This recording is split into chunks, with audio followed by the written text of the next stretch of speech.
Não se pode, a respeito de Shakespeare, dizer nada com muita precisão de data, porque a época não gravava as coisas, não tinha esse interesse, mas de qualquer maneira é possível, pelo menos, identificar certas etapas na carreira dele que mostram como ele vai se desenvolvendo, vai evoluindo como artista, como pessoa. Então, primeiro, ninguém sabe quando ele chegou a Londres, mas foi entre 1588, que é o ano da derrota da Armada Espanhola, portanto, um ano de acontecimentos fantásticos, ou até 90. Entre esses 2 anos, é possível que seja 88, porque ele escreve já várias coisas que aparecem talvez nessa época, 90, por aí assim. Mas, de qualquer maneira, a minha impressão é que ele chegou, viu aquela efervescência em que estava começando aquilo que nós chamamos de teatro elisabetano, porque o Lodge, o Lilly, o Peel, o Green já tinham escrito, o Marlowe estava escrevendo, de maneira que, então, eu tenho a impressão que ele olhou e sentiu que, para poder fazer uma carreira em teatro, que parece que é o que ele queria, ele tinha que aprender tudo aquilo que estava sendo feito. Quer dizer, porque como não havia nenhuma disciplina predeterminante, cada um escrevia o que lhe dava na cabeça. Então, ele, nessa primeira fase, escreve A Comédia dos Erros, que é uma comédia romana, o Titus Andrônicos, que é uma tragédia senecana, Os Dois Cavaleiros de Verona, que já é uma comédia, uma tentativa de comédia romântica, as 3 peças sobre o Henrique VI, que começam com a base que havia de peça crônica, que é a peça que simplesmente contava a vida do protagonista, mas que ele vai dando forma o que veio a ser chamada peça histórica, que é, ele conta aquela vida, mas com um sentido especial. Tanto que isso, a última peça dessa fase vai ser o Ricardo III, que já é uma peça que tem não só uma biografia, mas, obviamente, é construída para que aquele reino tenha um significado específico. Então, quer dizer, não é tudo que ele escreve, mas é esse gênero. A partir daí, de 92, 93, vamos dizer, uma coisa acontece, os teatros fecham em 92 até 94. Não é do princípio, é do meio até o meio, enfim. Então, obviamente, ele escreveu ainda tentando completar, mas já começa a escrever peças que são mais dele. Quer dizer, ele já aprendeu, vamos dizer assim, como é que é, então ele agora começa a escrever. Isso não quer dizer, todo mundo critica, que ele tenha escrito enredos originais. Agora, ele não faz cópias, ele pega uma coisa que já existia e transforma em outra completamente diferente. De maneira que não é pensar que ele só reescreveu ou adaptou, não. Ele, a partir de um tema, faz outra coisa completamente diferente.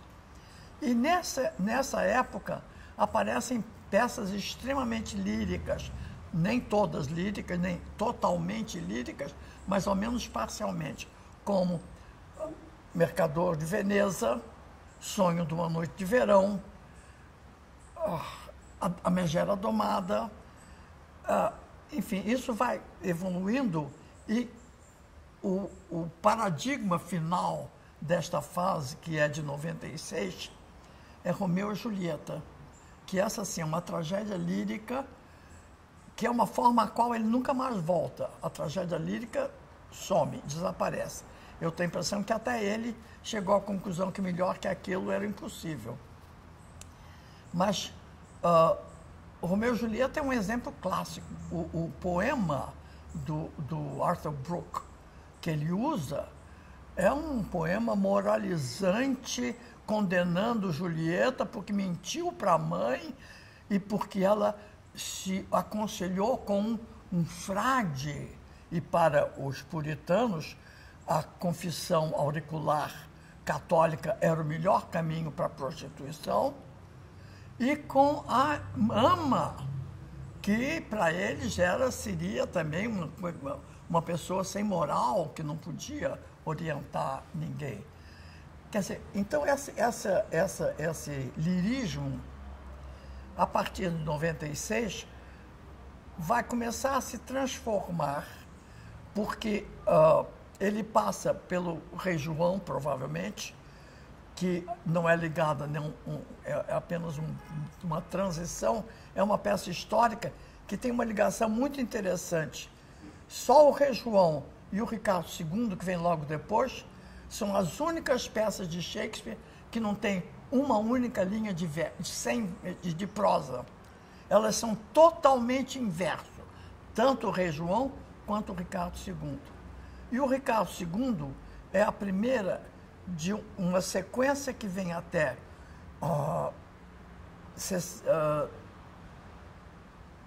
96, vem de 96 a 99, que inclui Ricardo II, primeiro e segundo, Henrique IV, Henrique V, que novamente volta ao que seria a peça crônica, transformada agora em peça histórica, mas é muito diferente da sequência Henrique VI, Ricardo III, porque na primeira tetralogia, o que era debatido era a luta pelo poder, a conquista da coroa. Mas na segunda tetralogia, Ricardo II, Henrique IV e Henrique V, Shakespeare vai escrever a respeito do espírito do governante. Quer dizer, qual é a relação do governante com o governo, com os governados? Que noção eles têm da sua responsabilidade, das suas obrigações? Então, isso é um conjunto muito diferente do primeiro e que investiga o governo, que é um tema que atravessa a peça, toda a obra de Shakespeare, desse ponto do que é um bom governo, mas pela visão do governante. O que é muito interessante, porque ele mostra principalmente a responsabilidade pelo governado. Isso é que é crucial. É o que o Ricardo II não tem. O Ricardo II ainda se acha rei pelo direito divino dos reis. Mas o Henrique IV e o Henrique V já vem o poder como uma coisa relacionada com a nação. Eles são responsáveis pelo que eles governam. É outra coisa. Já vai abrir um caminho para a monarquia constitucional. Fica longe disso, mas já é o caminho. Aí, em 1599, que é a data do Henrique V, aparece mais uma peça nesse conjunto, que é uma maravilha como transição para o terceiro período, que é o trágico, que é o Júlio César, que é, por um lado, uma peça histórica, da qual se tira dos personagens uma ideia, uma crítica, um conjunto, mas é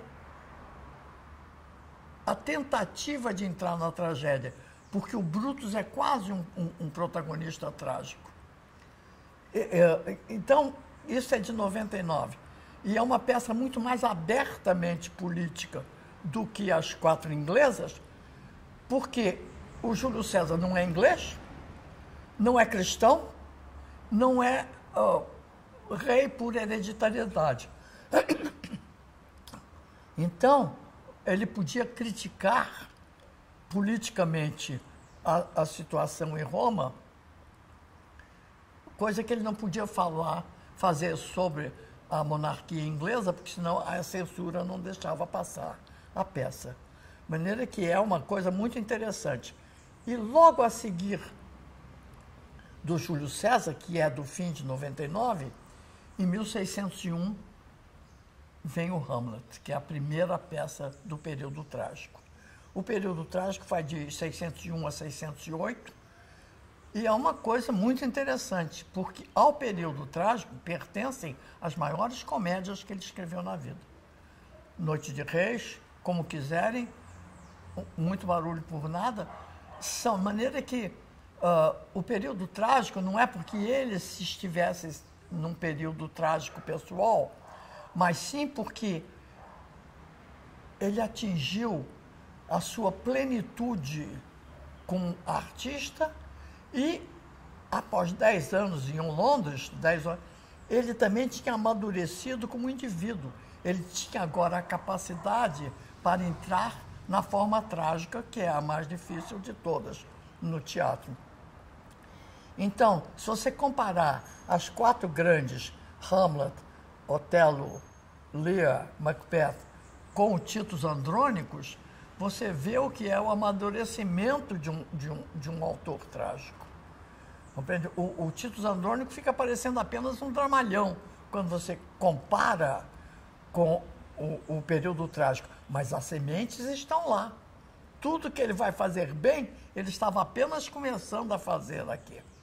Então, ele, depois das 4 grandes, ele descreve Antônio e Cleópatra, Coriolano. Quer dizer, tem muita coisa que ele faz. A última tragédia é o Timão de Atenas, que é inacabada, mas é muito interessante, primeiro, porque ele está escrevendo para um novo teatro, não para o teatro aberto de 2.000 lugares, mas para o Blackfriars. O Timão de Atenas é uma coisa muito interessante por causa da mudança de teatro e o fim do período trágico, mas para os tempos de hoje é uma peça fascinante, porque fala, de certa maneira, uma grande crítica ao consumismo. Você tem um homem famoso pela sua generosidade, que é uma generosidade que chega pelo menos ao limiar do exibicionismo, né? E que de repente perde tudo, então se dá conta do quanto ele era querido só pelo seu dinheiro. É uma coisa, é uma experiência trágica e terrível. Mas e com isso ele acaba, e ele já está escrevendo também, ele está escrevendo nesse período final das tragédias o que costuma ser chamado as comédias sombrias. Troilos e Cressida, medida por medida,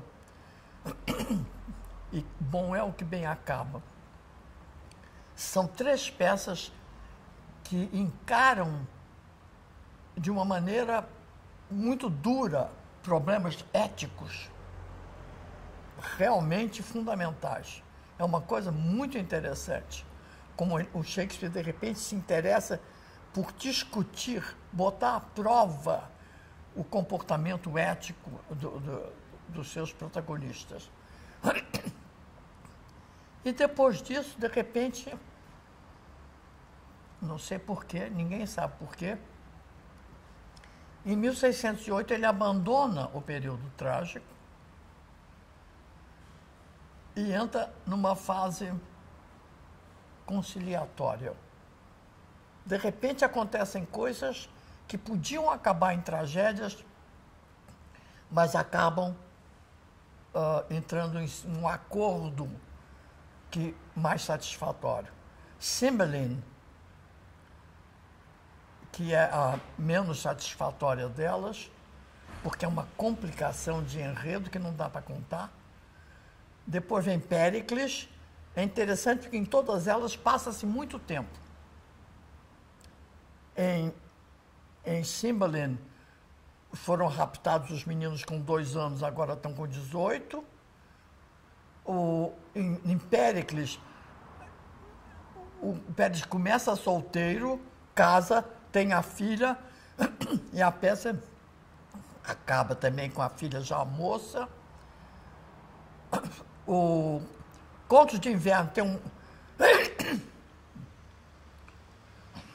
Contos de Inverno tem uma passagem específica de 16 anos que o Shakespeare resolve de uma maneira maravilhosa. Tem a primeira parte, entra o tempo e diz, passaram 16 anos. E aí vem a segunda parte da peça. e finalmente ele encontra a verdadeira forma satisfatória do romance quando ele escreve A Tempestade, que é a última peça que ele escreveu sozinho e que, por uma razão meramente editorial, nas obras completas de 1623, é a primeira que aparece entre as comédias. E como ela tem um certo ar de conto de fada, de outro mundo, durante séculos isso virou a pecinha fácil que todas as criancinhas leiam na Inglaterra e todo mundo fica... Na realidade, é uma maravilha de complexidade contada de uma maneira muito fácil.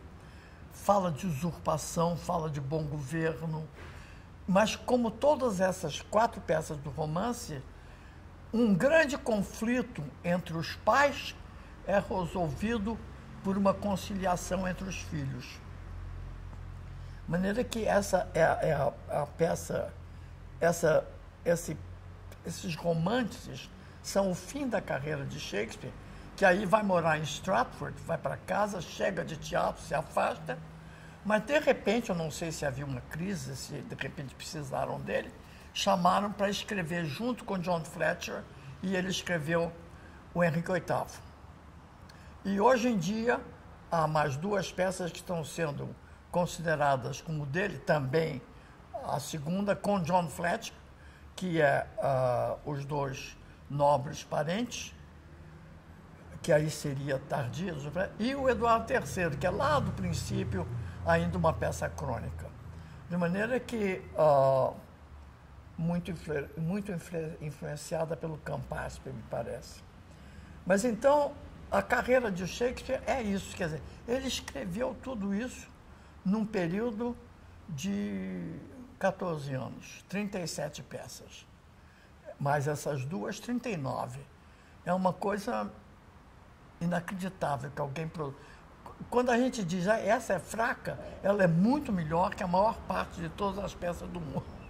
De maneira que é realmente uma carreira impressionante pela consistência e pelo que ela mostra do que um artista se desenvolve e cumpre a sua carreira artística de criatividade, que é uma coisa muito emocionante. Uma coisa interessante a respeito das chamadas 4 grandes tragédias de Shakespeare é que elas são completamente diferentes entre si. A estrutura é diferente, o tipo de herói é diferente. Eu estou usando a palavra herói para protagonista, que é o que a verdade é. Ele não é um admirador de heróis como Marlowe, que escreve sobre o Tamerlão conquistador, o Fausto que quer conhecer tudo, o Barrabás que quer o dinheiro todo do mundo. Quer dizer, Shakespeare não. Shakespeare, ao contrário, ele gosta do homem que é um homem. Ele pode fazer uma coisa muito bem, mas ele não tem paradigmas de comportamento. Todos têm qualidades e defeitos, mas eles são diferentes entre si. O Hamlet por exemplo, apresenta um personagem cuja vida interior tem que ser examinada, porque ele é encarregado de uma tarefa que, como o professor Peter Alexander diz, o problema do Hamlet é que o pai pertencia à Idade Média, mas o Hamlet frequentou a universidade, já é totalmente renascentista. De maneira que a verdade é essa, o pai diz, eu fui assassinado, você tem que me vingar. O filho diz, eu vou vingar. Mas a peça mostra o processo através do qual ele encontra dentro dele uma justificativa plena para cumprir aquela tarefa. Ele não só mata quem matou o pai, mas ele mata o mau rei. Há uma necessidade política e social, vamos dizer assim, para a vingança dele. Quando você pega no Otelo, o importante é o entreveiro entre ele e o seu antagonista. O Iago é um antagonista fortíssimo. Tem muita gente que diz que ele é o protagonista da peça, não é não. Se o Otelo não fosse aquela figura de total integridade que ele é tão íntegro que ele não sabe, não admite que os outros possam mentir. Esse é que é o problema. Por outro lado, o Iago sabe que vigarista que parece vigarista não vigariza ninguém. Vigarista tem que parecer seríssimo. Então, ele é conhecido como o honesto Iago. Todo mundo acredita em tudo que ele diz, porque ele é o honesto Iago. Então, como é que o Otelo, que é de uma integridade total, vai acreditar que o Iago possa mentir ao dizer que a Desdémona é infiel? De maneira que tudo isso vem disso. Quer dizer, então, o tipo de conflito é completamente novo, é completamente diferente. Mas por quê? Porque o que pode afetar este protagonista é diferente do que pode afetar outros. Se você dissesse ao Hamlet que a mulher dele era infiel, ele raciocinaria, que é o que o Otelo não faz, porque não é da personalidade dele. Quando ele chega no Lear, você começa a ter um protagonista que já traz em si mais o problema que ele deve enfrentar. O que acontece é que ele é rei, digamos, aos 60 anos, há 60 anos que ninguém diz não para ele. Então, de repente, quando ele quer fazer um cirquinho de abdicar e dizer olha, eu quero dizer qual das filhas gosta mais de mim. Ele é que vai determinar qual é que gosta mais. Então, ele acredita na bajulação das mais velhas e esbarra na honestidade da filha, que nunca diz que não o ama. Ela sempre diz que o ama. Apenas ela diz que, quando casar, metade do amor dela tem que ir com o marido. Ela diz que o ama como deve amar uma filha ao pai. Então, você tem essa peça em que o processo é a transformação desse rei em homem. Ele tem que, pelo sofrimento, ele vai caminhar para compreender a situação humana e aceitar a condição humana. E o Macbeth é um protagonista cindido. Ele traz a maldade em si mesmo, o oponente em si mesmo. Porque ele era um general famoso, honesto, bom súdito, tudo. Ele é maravilhoso. Mas há um momento em que uma das suas qualidades, a ambição, que tem que haver, porque senão ele não faz carreira, todo mundo tem que ter alguma ambição para poder fazer alguma coisa. Mas, de repente, a ambição domina.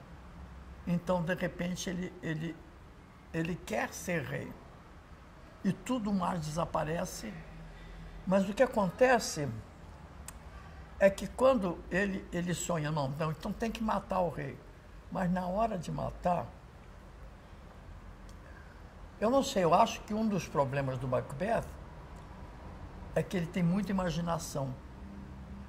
E, como ele já viu muita gente morrer nas batalhas, quando ele imagina o que é matar o Duncan, ele imagina o que é sangrento, o que é isso. A Lady Macbeth, que nunca tinha visto ninguém ser morto em batalha, diz, não, mata, que bobagem, você mata, lava as mãos e acabou. E, no entanto, ela enlouquece só porque vê o Duncan morto, ensanguentado. Ela diz que parecia o pai dela. De repente, ela é sonâmbula e se mata. Quer dizer, então você vai ter um outro tipo de conflito. Um outro tipo de protagonista, o grande, a presença grande do mal está no próprio Macbeth. Porque todas as tragédias de Shakespeare, afinal, falam da presença do mal e como o protagonista tem de enfrentar esse mal. É um problema muito difícil tentar compreender a abrangência do talento de Shakespeare.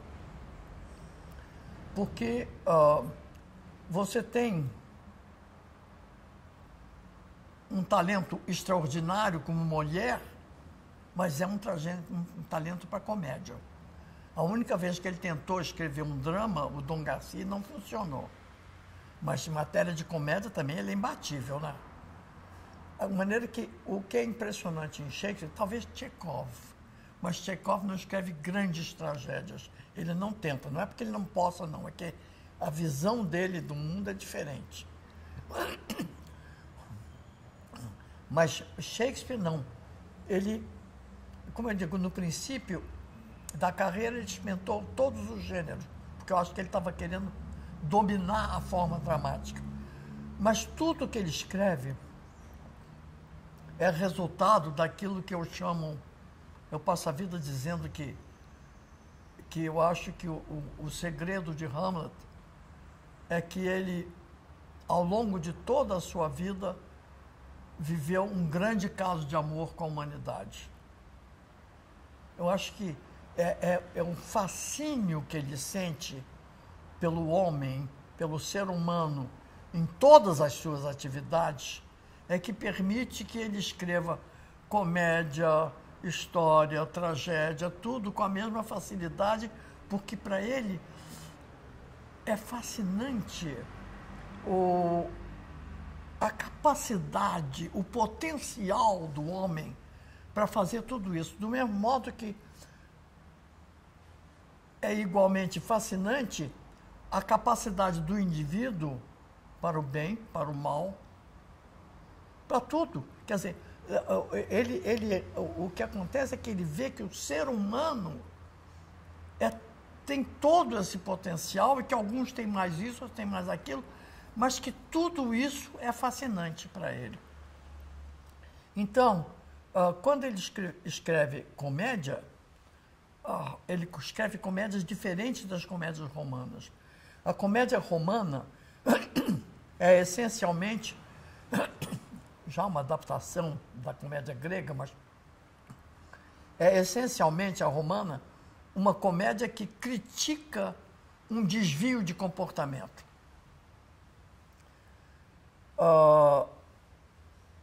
Meu Deus, o Tartufo do Molière, ele mostra uma caricatura do beato, o cara que finge ser religioso. Então, agora, são desvios de comportamento conciliáveis. Ele acha que é possível corrigi-los pelo riso. Na tragédia, o que acontece, as características de cada pessoa e o que acontece por causa dessas características é irreconciliável. O problema da tragédia é esse. O Harold Pinter tem uma definição de tragédia que eu acho muito engraçada. Tragédia é quando as coisas deixam de ser engraçadas. Quer dizer, isso é terrível, né? De maneira que a construção de Shakespeare na tragédia é a consequência de atos que expressam a personalidade daquelas pessoas. Voltando ao fato básico de que todo personagem não passa de uma função dramática, nós temos que ver que cada personagem da peça é como é porque é preciso que ele seja para construir o que é a essência da forma dramática, que é uma ação significativa. Ele constrói tudo aquilo para poder dizer o que ele quer, por meio de uma ação. As pessoas fazem coisas e quando nós olhamos o que eles fazem, aprendemos alguma coisa a respeito de uma determinada ideia. Então, ele não começa dizendo, eu vou escrever sobre um rei, uma rainha, um príncipe, uma princesa. Não. Ele diz assim,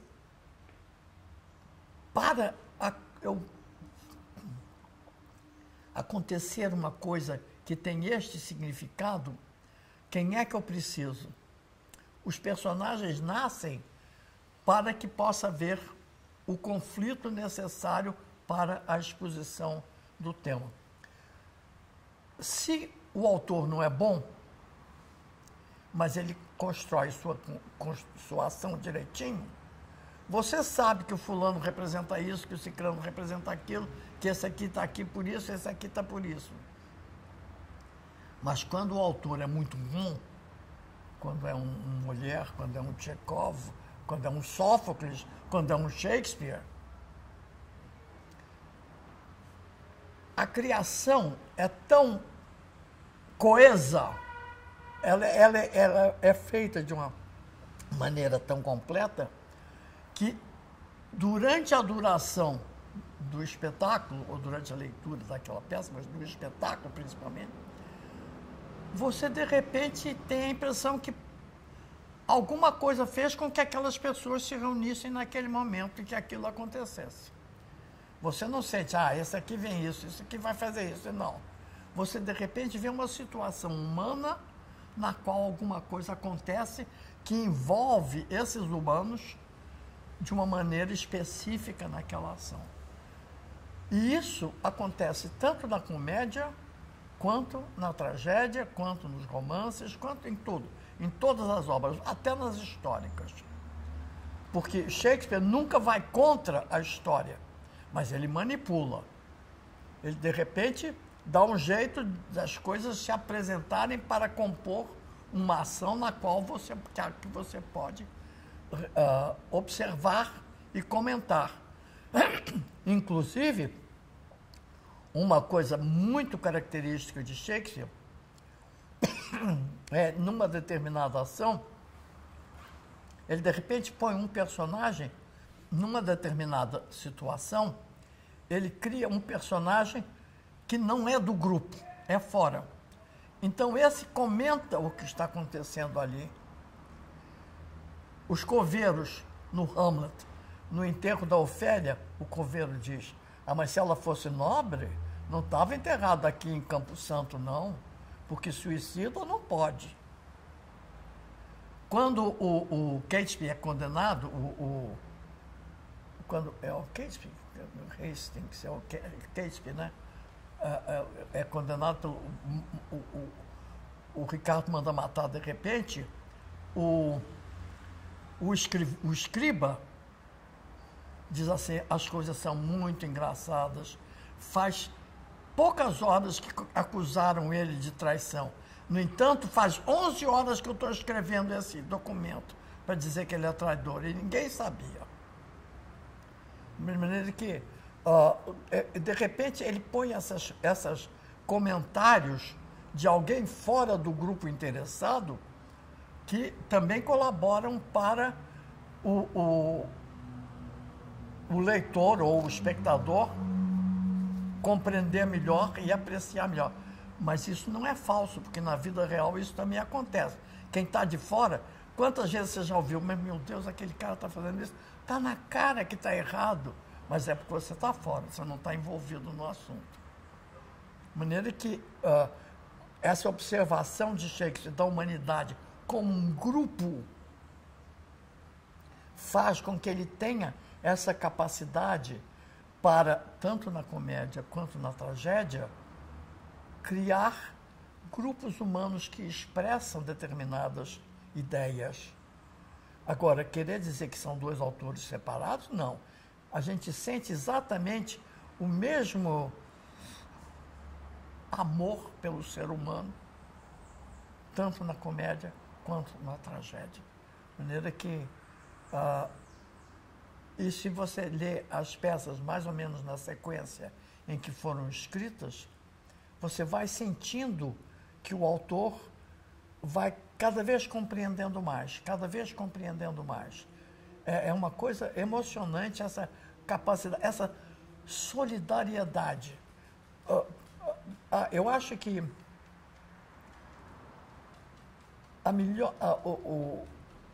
uma coisa que é muito expressiva do que o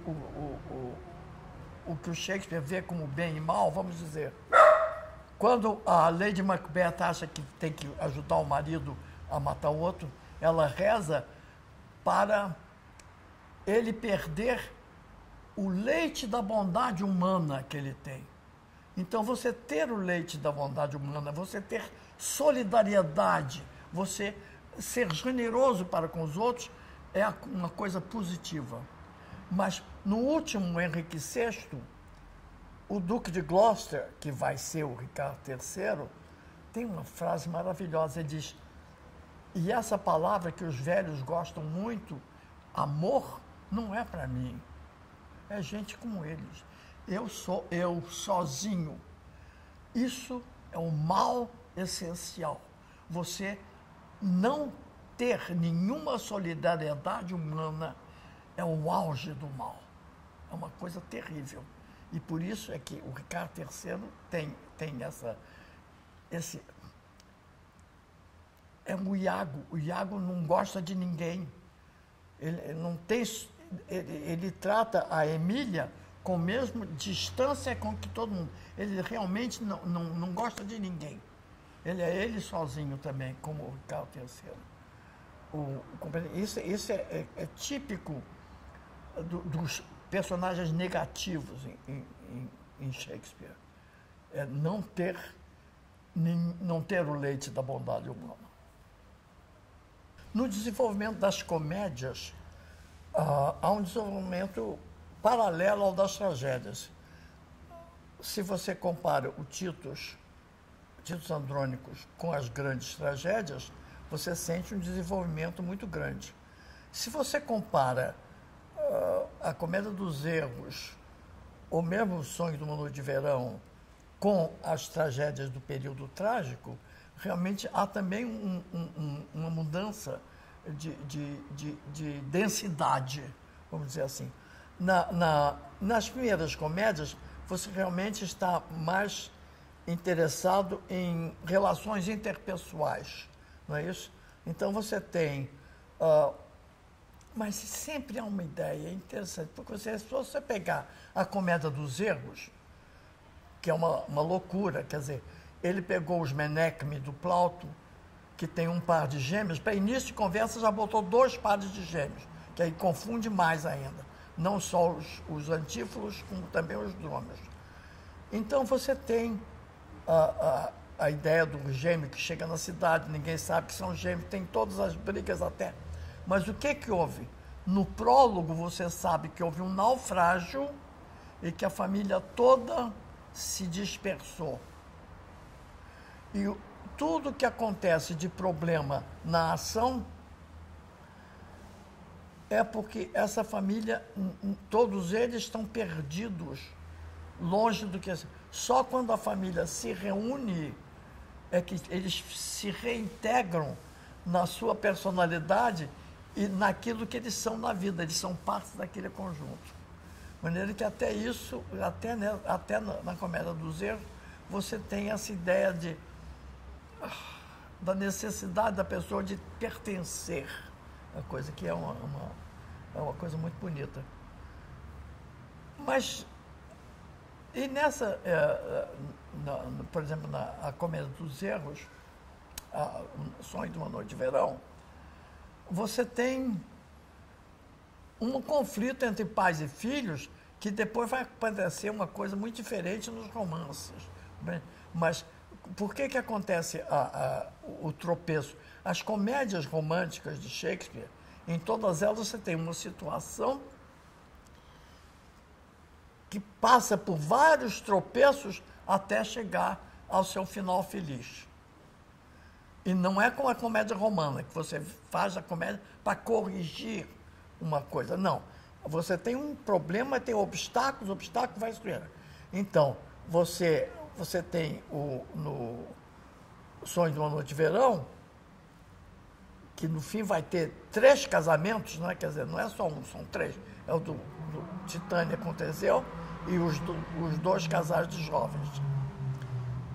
E além disso, você tem a história de amor do Teseu e da Titânia, dos 2 casais, e ainda tem a história de amor da comédia que os artesãos apresentam para a festa de casamento. De maneira que tudo se acumula, cada um tem um nível de compreensão.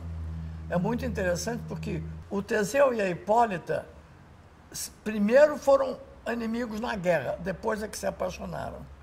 Então é diferente do que acontece cujo problema é o pai da Hérmia, que não quer que ela case com um, quer que case com o outro.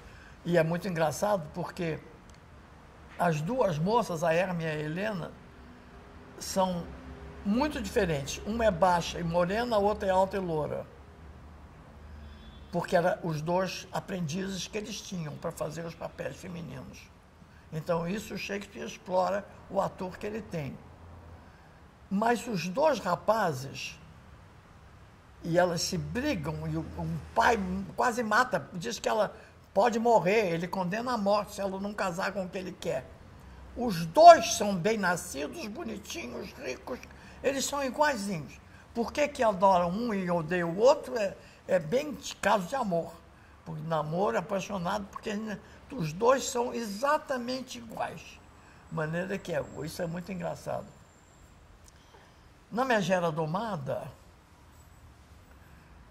no século XXI, é meio complicado você ver a Megera Domada, porque, na realidade, não é um machismo exagerado, como certas montagens que botam ele com um chicote, bater, não sei o quê, mas se você lê o texto, isso não acontece. A única pessoa que bate é ela, que dá um tapa nele. Ele apenas pega a mão dela e diz, se bater de novo, eu te bato. Mas ele não bate nunca. E você tem o que ele faz para domar a Megera, na realidade, é fazer ela se respeitar. Porque se você olhar, quem é injusto é o pai dela, que acha a caçula uma gracinha e fica sempre falando mal da mais velha.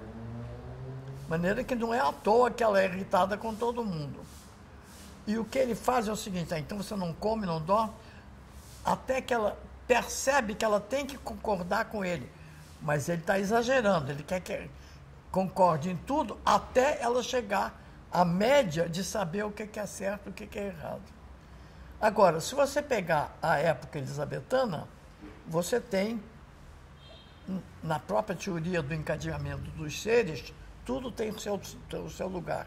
E num casal, o marido é o chefe da família, a mulher vem a seguir, depois os filhos, etc. Mas nessa sequência, há um detalhe, que é o seguinte. Muito bem, o marido é mais importante, mas a mulher não é só a segunda, mas ela tem deveres e privilégios que são privativos dela, que nem o marido pode pegar, ninguém. Cada um tem as suas características, os seus deveres e os seus privilégios. E a domação da Megera é ver a Catarina efetivamente ocupar o seu lugar com o equilíbrio necessário. Porque, no fim, quando ela diz um grande bife, que todo mundo acha que ela diz que não, que a minha mão está pronta para pisar, ele não pisa, ele diz, kiss me, Kate. Ele vê que, quer dizer, ele não vai abusar de maneira nenhuma. De maneira que, quer dizer, mas tudo isso, se você pegar, são comportamentos humanos reconhecíveis. Ele não faz coisas fora da experiência humana. Isso é que eu acho que liga a comédia e a tragédia. Apenas ele aqui mostra um tipo de problema e aqui ele mostra outro tipo de problema. mas ele tem desde sempre a visão dramática, quer dizer, tudo se resolve em ação e tudo é vivido por um grupo de personagens variado e que cada um tem as suas características boas e más. Ele não tem paradigmas de virtude. Isso não existe. Isso não acontece nem aqui, nem no fim. Se você pegar a medida por medida, quer dizer, se você pegar as comédias sombrias, em medida por medida, o Ângelo era tido como grande exemplo de comportamento. No entanto, ele vê a Isabela, se apaixona e quer que ela durma com ele para perdoar o irmão. E nem sequer perdoa, né? Quer dizer, realmente, o Shakespeare vê aonde as pessoas podem chegar para o bem, para o mal, para a aventura, para a tristeza, para você quiser.